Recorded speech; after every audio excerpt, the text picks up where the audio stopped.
Suspense. And the producer of radio's outstanding theater of thrills, the master of mystery and adventure, William N. Robeson. With your permission, we will, on this occasion, drop the editorial we and speak in the first person. 25 years ago this week, I entered the infant radio industry as a writer at station KHJ in Los Angeles. My quarter century in broadcasting has been filled with excitement and some boredom, failure and some success, fun and quite a few heartaches. Much of the excitement, success, and fun I have known in radio has been shared through the years with that unexcelled mistress of the microphone, the First Lady of Suspense, Miss Agnes Moorehead. So it is Miss Moorehead I have asked to share my silver anniversary program. Listen then as Agnes Moorehead stars in The Chain, which begins in exactly 1 minute. And now, The Chain, starring Agnes Moorehead. A tale well calculated to keep you in suspense. All I did was send a letter, that's all. You can't blame me for what happened. I didn't start it. Hundreds of people do it every day. I've always been a good wife. By the morning it started, I was fixing George's breakfast. Not just toast like some women, but bacon and eggs and hot biscuits. Coffee ready? Where have you been? Your bacon is burned to a crisp. I said I only wanted fruit juice and coffee. I went down to the road to pick up the mail. Why do you always run for the mail? Are you expecting something you don't want me to see, George? If there was anything I didn't want you to see, I could have it sent to the office. Oh, could you? I didn't know you were important enough to receive personal mail at the office. Leonora, that's enough. Bert Reynolds was appointed district manager. I should have gotten the job, but I didn't. Now, let's forget about it. Oh, maybe you can forget about it, but Abby Reynolds won't let me forget. She has a couple to do her work now. She can spend half her day in town, but not Leonora Carpenter. No, poor Leonora is stranded out here without a car, without anything.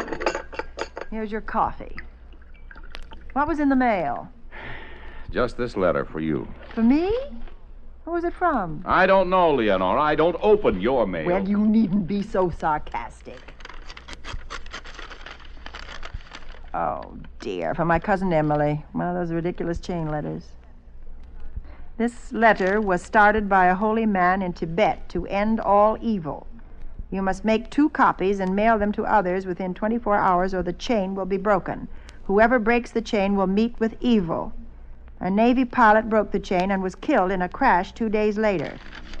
It's such a ridiculous thing. Now, who can I send it to? Well, you can burn it and not send it to anybody. Well, maybe you don't think so, but I think our luck is bad enough as it is. I could send one to Abby Reynolds, of course, but I'd have to sign my name to it. She'd tear it up. Yeah, she would. That would be just like Abby. What's the name of the couple they hired? I don't know.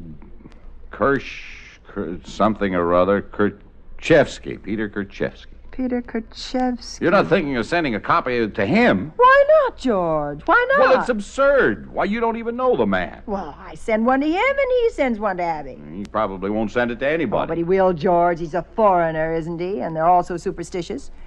You'd have to send it to her. He may not even know anybody else. Suit yourself. Need anything from town? No. Time for me to be getting down to the office, then.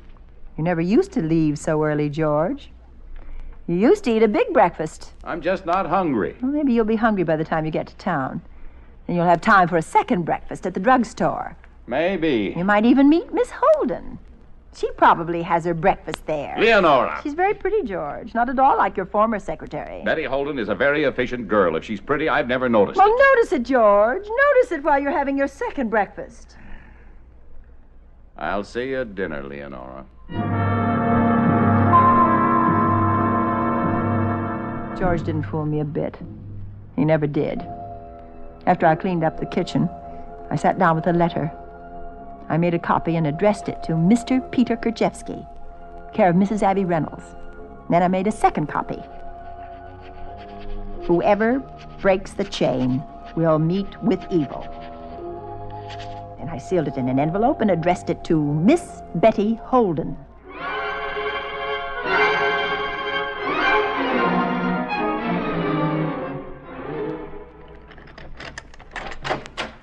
Leonora? Here I am, George, in the living room. Leonora, why in the devil did you send that silly letter to my secretary? Well, it said send 2 copies, and that's what I did. Well, why Miss Holden? Well, why not? Because it was a stupid and a childish thing to do. Is that what she said? She's too much of a lady, but that's what she thought, and so did I. You and Miss Holden seem to think very much alike.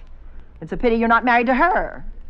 Yes, Leonora, it is a pity. So it's true, then. You two agree that I'm stupid and childish. Well, what other agreements do you have, George? Leonora, if you don't stop, so help me, Go ahead and hit me, George. Because of a secretary who means nothing to you. Go ahead and hit me. No. That wouldn't do any good, Leonora. You're not worth it.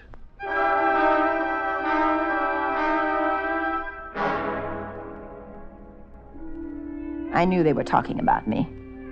I could see it in their faces every time I went into town. They always blame the woman when something goes wrong. But they didn't know what George was like. I started going into town every day, whether I had to or not, to show them I had nothing to be ashamed of. Thursday was the day Abby Reynolds did her shopping at the Bon Ton, and I planned to meet her there, accidentally. Leonora! Leonora! Oh, hello, Abby. I tried to phone you this morning. Oh? Well, I've been in town all day. There's something I have to tell you. Bert and I know you meant no harm, but... So George has been criticizing me to Bert. Why, no, dear.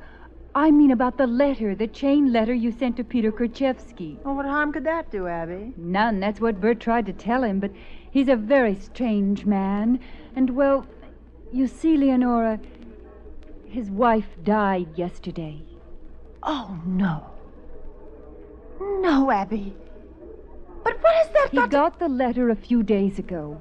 He can't read English, so he usually brings what little mail he gets to Bert. But his wife got sick that morning, and he took her to the hospital. He didn't bring the letter to Bert until this morning, and without thinking, of course... Bert read it to him?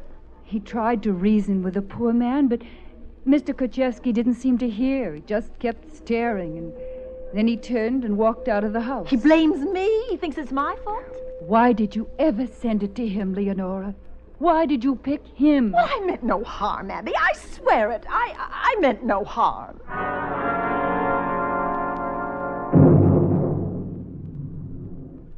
In a moment, we continue with the second act of Suspense. And now, starring Miss Agnes Moorehead, Act 2 of The Chain. The Country Hill bus wasn't due for half an hour, so I decided to walk home. I crossed the wooden bridge over the river and turned off the main road up the hill. Really wasn't far, and a few minutes later I was home. Well, almost home. As I turned in at my gate, a man stepped out of the bushes. Hello, Mrs. Carpenter. Who are you? You don't know Peter Kerchevsky, eh? You stay away from me. Stay away from me, do you hear? You don't know man you sent letter to, huh? You afraid, huh, Mrs. Carpenter? Oh. Why you afraid? You kill my wife. You afraid I kill you? I swung my handbag across his dirty face. And as he staggered back, I dropped the bag and ran. Ran across the lawn and up the steps to the front door. But my key was in my purse. Then I remembered the spare key under the doormat. I got it and unlocked the door. As he pounded up the porch steps, I slammed the door in his face and locked it. Come out! Come out, Mrs. Carpenter! You go away! You go away, do you hear? You leave me alone. You can't get away from me! Nobody around to help you! You don't get away! I wait for you! I leaned against the door, trying to get my breath. I could feel Kerchevsky on the other side of it like a big crazy ape. I raced through the house. The kitchen door was locked, and so were the storm windows on the lower floor. I ran upstairs to the bedroom. George's service revolver was in the bureau. I got it and opened the window. Come down, Mrs. Carpenter! You get off this property! You come down! Look, I've got a gun and I know how to use it. Do you understand? You killed my wife, Mrs. Carpenter! I did not. I never even knew her. You sent me letter. Then she died. You go away. I warn you, I'll shoot. Go ahead. Shoot. I didn't hit him. He started to back away across the clearing. I fired again, and again, and again. But I couldn't hit him. He backed into the trees at the edge of the property. You're going to pay for what you do, Mrs. Carpenter. I come back. I see you again. pay!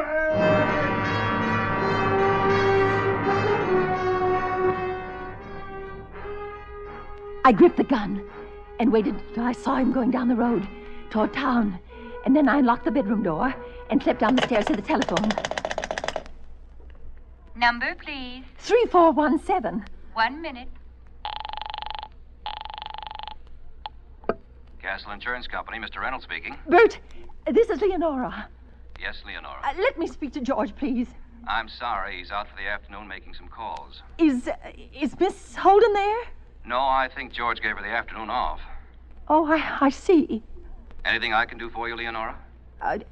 No, Bert. Did you tell George about Kerchevsky and the letter? Yes, Leonora, I told him, and he told me why you sent it. Now, is there anything else I can do for you? If George comes in, will I'll you... tell him to call you. Goodbye, Leonora. Bert, I meant no...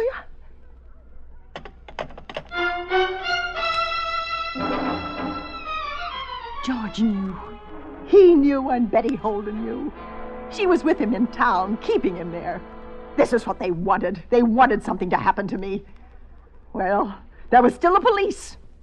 I can't arrest him for attempted murder. There isn't even enough evidence for simple assault. After all, it was you who fired a gun at him. Well, haven't I the right to protect myself in my own house? In the house, yes, ma'am, but you were behind locked doors firing at a man out in the open. If you'd killed him, you'd have been charged with murder. Now, if you're smart, you'll drop it. You've got to find that man and arrest him. I demand it. All right, ma'am. But all I can charge him with is trespassing. Oh. We can hold him until his fine is paid, and that's all. I don't care what you charge him with. Arrest him. Just arrest him. Arrest him.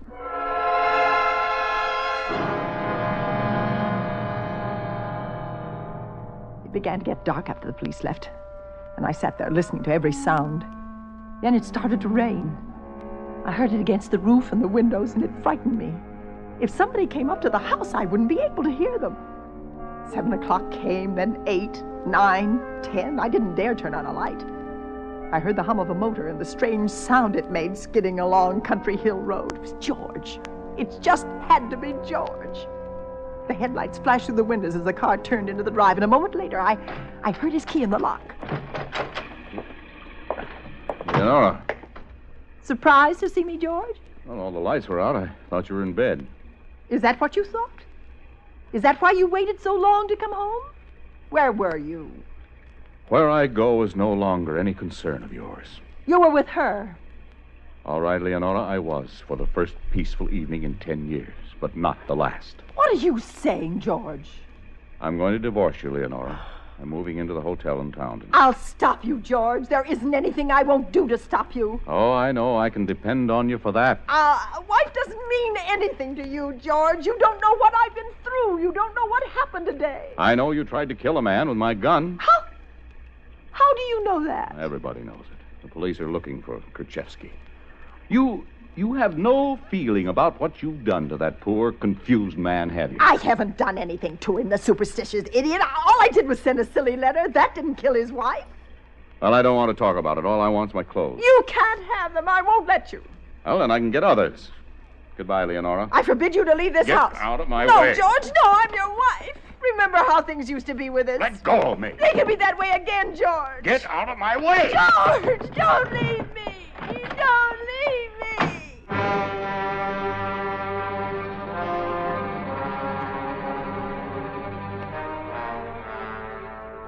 I tried to sleep, but I couldn't. The rain got heavier. It pounded on the windows like somebody tapping on the glass. Each time the lightning flashed, I could see the wet ribbon of the main highway down below and the river beginning to wash over the bridge. A shutter tore loose and started a bang, then... Hello? Hello, Mrs. Carpenter? Yes, who is it? Lieutenant Marsh, police headquarters. Have you found Kerchevsky? Yes, the boys brought him in a half hour ago.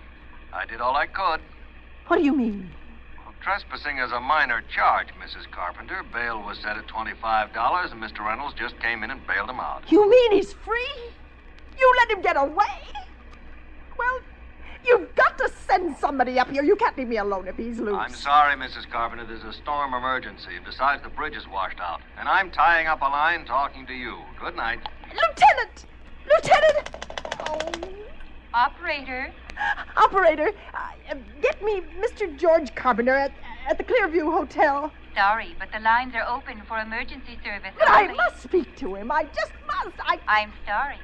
We only have 3 circuits left open for emergency calls. But this is an emergency, I tell you. It's a matter of life and death. One moment. I have a clear line now. Please make your call brief. All right, all right. Hello? George, it's Leonora. You've got to help me, please. They arrested Krzyzewski, but Bert Reynolds bailed him out. I know what Bert told me. You know it?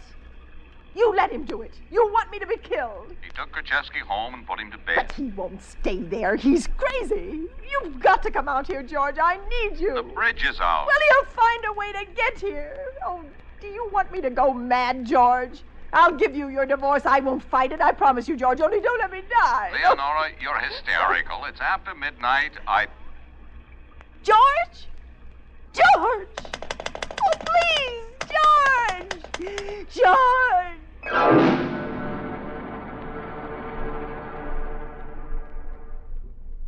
In just a moment, we continue with the third act of Suspense. And now,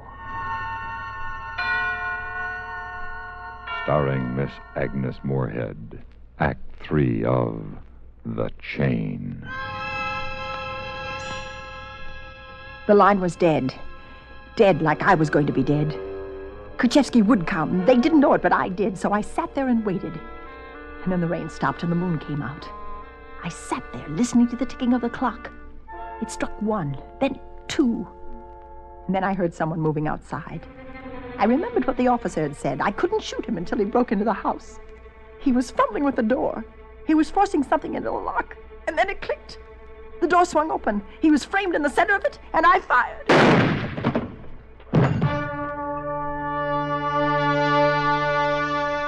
I knew he was dead, but I could feel him behind me, chasing me. I ran down the hill to the river. It had almost burst its banks, but there was a boat coming across. I could hear the sound of the oarlocks as it came closer. I was crying with relief. The boat scraped under the shadow of the willows, and I ran down to it. Hello! Oh, hello! Hello! Hello, Mrs. Carpenter. No! No! It was Krzyzewski. He came closer. His hands reached out for my throat. Hello, Mrs. Carpenter. No, you're dead. You can't hurt me. You're dead. My wife, she's dead. You're hurting me. Let me go. Let go of me. Don't move, Mrs. Carpenter. My hands are big, strong hands. I could break your neck easy. Just one twist. My husband was the one. He told me to send the letter. I didn't want to. He made You me. lie, lady. Your husband is good man. You're joking me. Don't you like to die, Mrs. Carpenter? You like to write letters.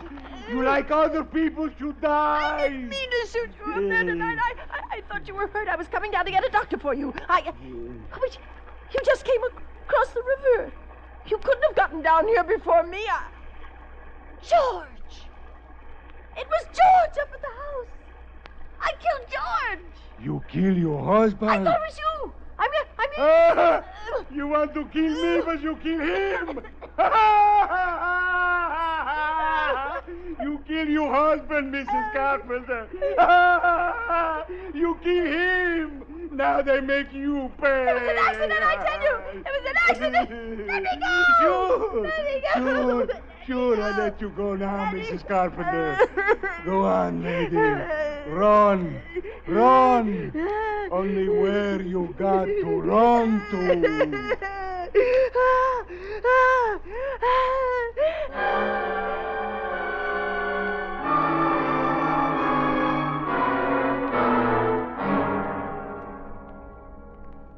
Suspense, in which Miss Agnes Moorehead starred in William N. Robeson's production of The Chain by Joel Murcott. Supporting Miss Moorehead in The Chain were Ellen Morgan, John McIntyre, Jay Novello, Herb Ellis, and Larry Dobkin. Suspense.